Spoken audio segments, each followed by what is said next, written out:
Welcome to the Albuquerque Journal's premier high school sports show, Prep Central, with your host, James Yodice. This show is presented by Western New Mexico University. Hi, everyone. I am James Yodice. I am the high school sports editor at the Albuquerque Journal. Welcome to Preps Central, our high school podcast. That's the name we're going to be using for the rest of the school year, maybe even to next year. We're gonna maybe look at that during the summer. So welcome in. It's good to have you here. The weather's starting to heat up. All the spring sports are deep into their seasons. And we've got a lot to talk about today. Almost none of it related to baseball and softball. So if you tuned in for that, there's not going to be any of that really today. But we do have a lot of other things to talk about. We're going to talk some wrestling. We're going to talk a little bit of Cam Dyer, an update on him. We're going to talk a little bit of track and field. But we're going to lead with powerlifting. Powerlifting is a new sport sanctioned by the New Mexico Activities Association. And the first official state championship weekend is coming up this weekend at the Rio Rancho Event Center. The girls' competition will be on Friday. The boys will follow on Saturday. Powerlifting has been an activity for the last several years, but the NMA went to its commission and its board of directors during the offseason and said we want to sanction it as a sport. And so here we are. This weekend, we'll be handing out our first official blue trophies with powerlifting as a sanctioned sport. The genesis of powerlifting began actually during the pandemic. If you go back and think about the spring of 2020, we lost all the spring sports that year once the pandemic kicked in. And the NMAA came up with an idea to maybe have kids do some powerlifting, something they could do virtually, and they could compete against other kids and other schools without really having to leave their campus, since we weren't really having any events at that point. So that was sort of how it began, and it has been a sanctioned activity for the last several years. We've had team state champions and individual state champions for the last couple of years. This year, the only difference is they will be officially recognized as a sanctioned sport. So I want to run down some of the particulars of this because I was pretty interested in it myself because I don't know anything about powerlifting. And so I went to the NMAA and got some feedback. And I want to share some of this with you because it's growing very quickly in New Mexico. So I talked to Dusty Young, who's the associate director at the NMAA. And he told me that approximately 1,500 kids, boys and girls, are doing powerlifting. And about a third of those, 550, will be here in the metro area this weekend competing at the state event. We've got 100 schools competing in powerlifting, which is a pretty healthy representation. That's about a little bit less than 2/3 of the number of member schools we have here in New Mexico. So that's a pretty good number. 77 schools, I was told, will be represented at state this weekend. So, like I said, the girls will go on Friday. The boys will go on Saturday. We have 12 weight divisions, and what happens is they're going to do lifts, deadlift, bench, and squat. And the state champions, and of course there are 12 different weight classes, the state champions will, in essence, just be the kids that lift the most combined pounds in those three events. So this is going to be an interesting competition. I imagine it's going to be a very high energy kind of thing. It's one, if you see videos from weightlifting rooms, at the NFL level, at the college level, even at the high school level, you'll frequently see kids really encouraging each other when they're in the weight room and kind of getting after it. So I suspect this will be a high energy event. I'm looking forward to it. It's been a large number of years since we have had a new sport in New Mexico, the State Spirit Championships, which were just held last weekend, and we'll recap those a little bit later. State Spirit, which is a combined dance and cheer, that was the last official sport that we had here in New Mexico. And, of course, dance and cheer have been going on for, decades, but not until maybe 10, 12 years ago was it fully sanctioned as a sport by the NMAA. So it's been a while since we've had a new sport, so this is going to be an interesting exercise. I'm looking forward to it. I don't know what quite to expect, and I sort of enjoy that aspect of it.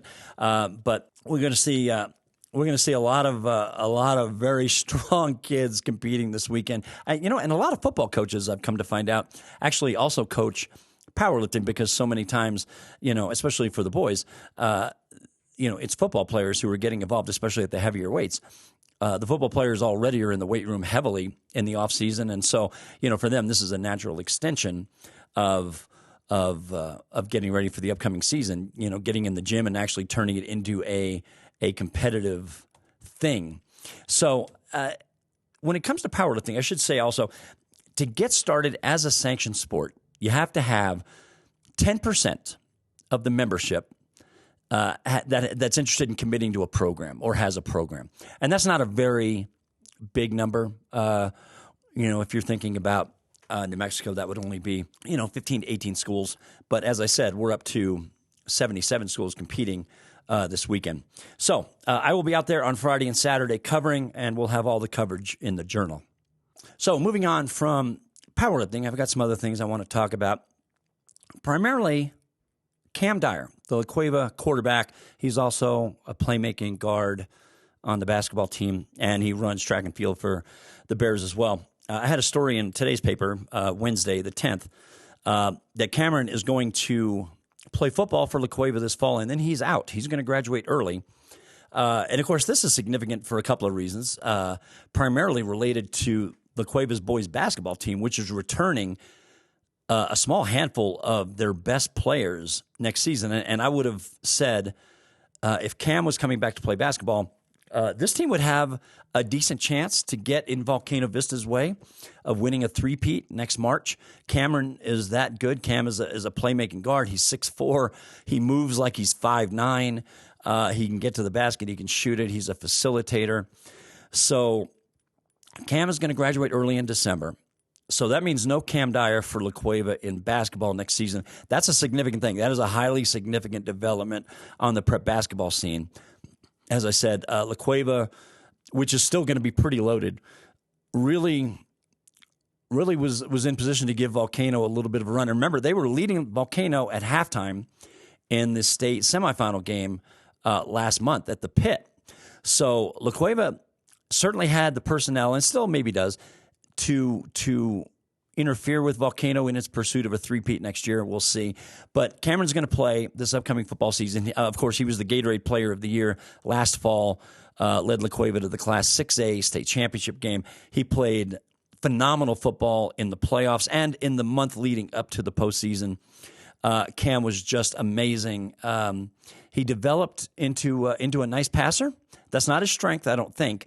And, of course, the way he runs the ball, he was just magnificent doing that for La Cueva last year. And, he's just one of those guys you can't scheme for him because of his size, his athleticism, his speed, his just natural athletic ability just takes over in a way that defenses they're really hamstrung. Cleveland came in last year having a fantastic defense, one of the best we've seen in the last 20 or 30 years in the upper division, and Cam just shredded them, especially on the ground.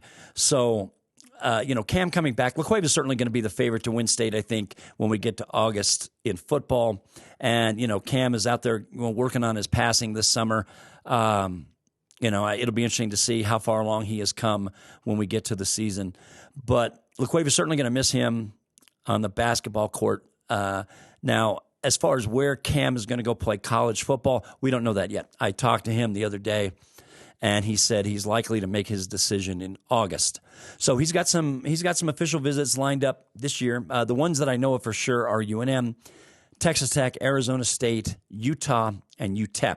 And he's got other offers from other schools as well. So he may add to his official visit list as we go along. And he'll certainly be doing a lot of traveling when he can between now and the first practices for La Cueva in August, visiting as many schools, going to camps, passing camps in particular.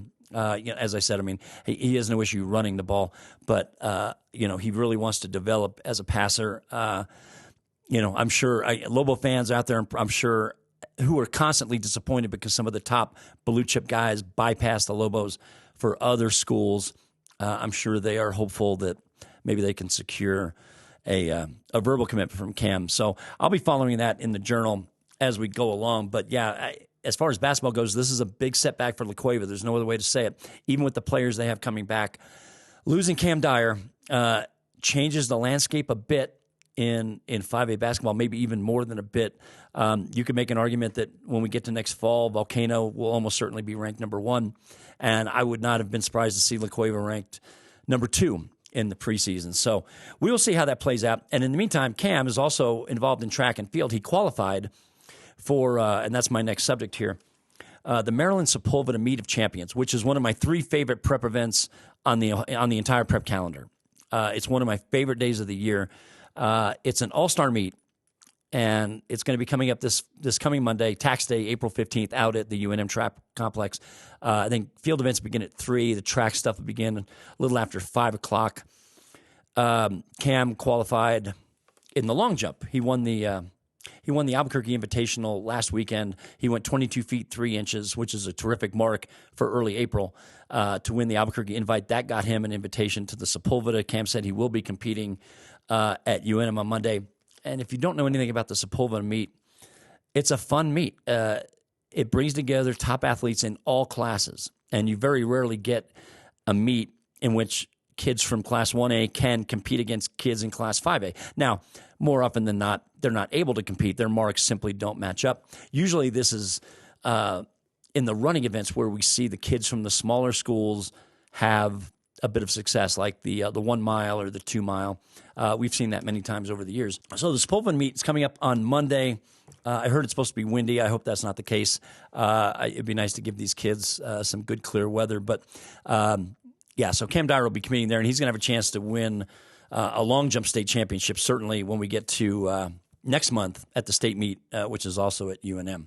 So if you want to go, if you're into track and field, I love track and field. I tell people all the time, and I don't think everybody believes me, track and field is my favorite sport to cover. More than football, more than basketball, more than baseball. I played baseball.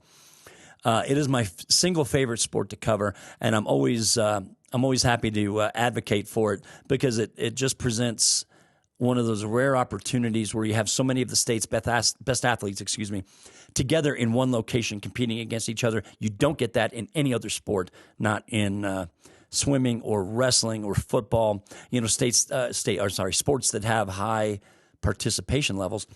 Track and field brings together more of the state's best athletes than any other sport, which is one of the things I love about it. There are always great stories to tell.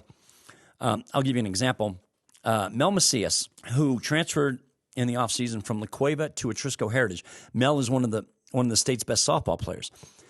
She transferred from La Cueva, went to Etrisco Heritage Academy, which I believe is her home school. She open enrolled at La Cueva, but she's not eligible to play softball this year because she open enrolled outside of her own district. So when she returned, she had to sit out a year. She could play softball, but she had to do it at the JV level.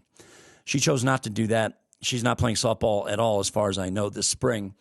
And she'll be able to come back in 2025 as a senior and play for Etrisco Heritage. But she is not restricted from playing other sports. I believe she played volleyball, and last weekend she went out and won the javelin title at the Albuquerque Invite out at Community Stadium.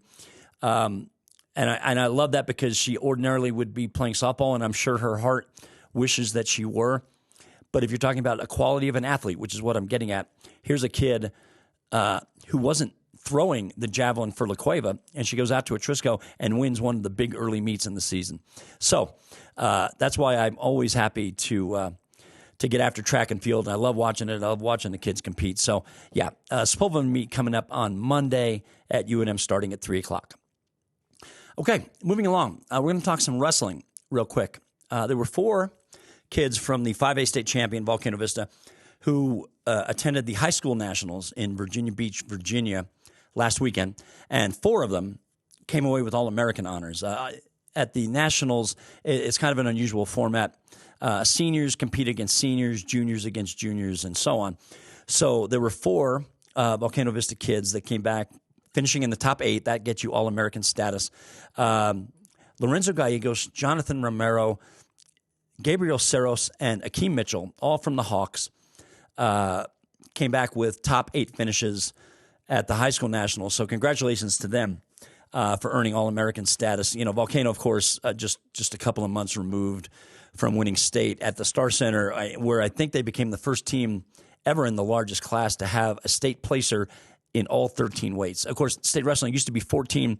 It was condensed down to 13 a couple of years ago, but still, they had a placer in every one of those 13 divisions at state. So Volcano really kind of flexing its muscles on the mat in Virginia. Good for those kids.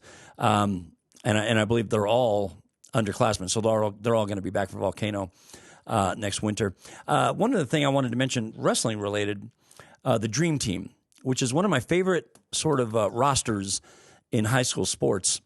The Dream Team is sort of wrestling's version of an all-state team, only it's very exclusive. They pick one kid at each weight, and they take into consideration athletes from all classifications, and they sort of pick a dream team. So let's run through some of the kids who made this team. This is certainly this is equivalent to first team all-state in basketball or football or any sport really. So we were just talking about Lorenzo Gallegos and Jonathan Romero from Volcano. They are on this team. Anastasio Martinez and Tatum Garcia, who both wrestle for Atrisco Heritage, they were on this team. Mason Posa of La Cueva, who's the kid is just a beast. Maybe the best athlete we have right now in the metro area. Him and Cam Dyer are probably 1 and 1A in that department. Mason Posa was on that list. Roman Luttrell from Cleveland is on that list. Valentin Papadiuc from St. Pius, who won a state title, is on that list. And Logan Talley from Los Lunas is on that list. Those are the kids from the metro area that made it. Bryson Valdez of Aztec, who's a 5-time state champion for the Tigers. He was named the top senior wrestler of the year. He is on the Dream Team as well. Andres Lopez and Cruz Martinez, both from West Las Vegas, made the Dream Team, plus Socorro heavyweight David Gutierrez and Cameron Hernandez from Hobbs. So a few weeks after state, the coaches get together and they pick their choices for the top kid at each weight, which is tough, which would be extremely tough because you would have multiple candidates at just about all of these weights. Nico Trujillo was a 5-time state champion from Cobre this year. He's not on the list. Mark Handy, the La Cueva heavyweight, is not on this list, and Mark was tremendous this year. So this is a pretty exclusive list, a little bit like the Journal's All-Metro team, which is very exclusive. This clearly is a very, very exclusive lot. But congratulations to all those guys. Those were the recipients from the coaches' input as we looked at the top wrestlers from last season. Education and training at Western New Mexico University is accessible from every corner of the land of enchantment, providing limitless opportunities toward success for more than a century. And now, through the New Mexico Opportunity Scholarship, tuition and fees are covered for anyone looking to start or start over. Along with free tuition, books are always included for every WNMU student. Assuring your only worry is how far you can actually go. Lift off toward your future and endless potential at WNMU today. Okay, we're going to kind of wrap things up. I'm going to run through a few things real quick before I get out of here for the day. I mentioned earlier that the State Spirit Championships were held last weekend here in Albuquerque. La Cueva, for the first time in 12 years, won the 5A cheerleading title. Oregon Mountain was the 5A co-ed state champion. Taos was the 4A cheerleading champion. The co-ed champion was Lovington. La Cueva, I was thinking about Lovington. Lovington's been on top of this division for a few years in co-ed, so congratulations to them. The dance part of the competition, Roswell, for the 4th straight year, won the 5A competition. Hope Christian, also for the 4th straight year, won the 4A dance competition. So congratulations to all of them. And, of course, powerlifting will be the last of our quote-unquote winter state championships, even though obviously we're well into the spring by now. Another note I wanted to mention, of course, we've talked about Stratton Schufelt from Cleveland, who plays football and is headed to UTEP after he graduates, and he's a top thrower for the Cleveland track and field team. His younger sister, Riley, who I wrote about a few years ago, she is an equestrian athlete at Texas A&M, and earlier this week she was named an honorable mention All-American for the Aggies, so congratulations to Riley. And you have to remember their dad, Pete, used to play in the NFL, so the athletic genes really spark in this family. So congratulations to Riley. I've interviewed her before. She's a really good kid, so we congratulate her. Last thing before I get out, I know we didn't talk any baseball or softball. We will talk more of that as we go forward in the month of April. They're going to be into district play all the way through May 4th, which is Kentucky Derby Day, the first Saturday in May. Teams will be involved in district play up until then. So we still have a good month of district action to sort out. There weren't any particularly huge games to mention last week, but we're gonna talk more about that as we go along. No hurry on that. In the meantime, I appreciate you joining us today. You can find my podcast at abqjournal.com. You can find it on YouTube. You can find it on other platforms as well. Of course, Jeff Grammer, our Lobo men's basketball beat writer, and Sean Ryder, our Lobo football beat writer, who's just started a podcast of his own. I think it's called Writer's Block. So be sure to catch those podcasts as well. This is still new for me. I mean, we're coming up on the first full season of this, and we're gonna look to keep improving it when we start next season. When we get into football, I've got some ideas about how we can make the show even better and hopefully more appealing for people to pop in and watch and follow. In the meantime, thanks for watching. Thanks for listening. And I will see you all next week. And please, as always, at the Journal, we encourage you to read, hear, watch. The Journal's coverage remains the best of any sports media outlet in the state by far. So we encourage you to just hop in, read us, consume us, watch these podcasts, and offer us any feedback you have. So have a great week, and we will see you in 7 days.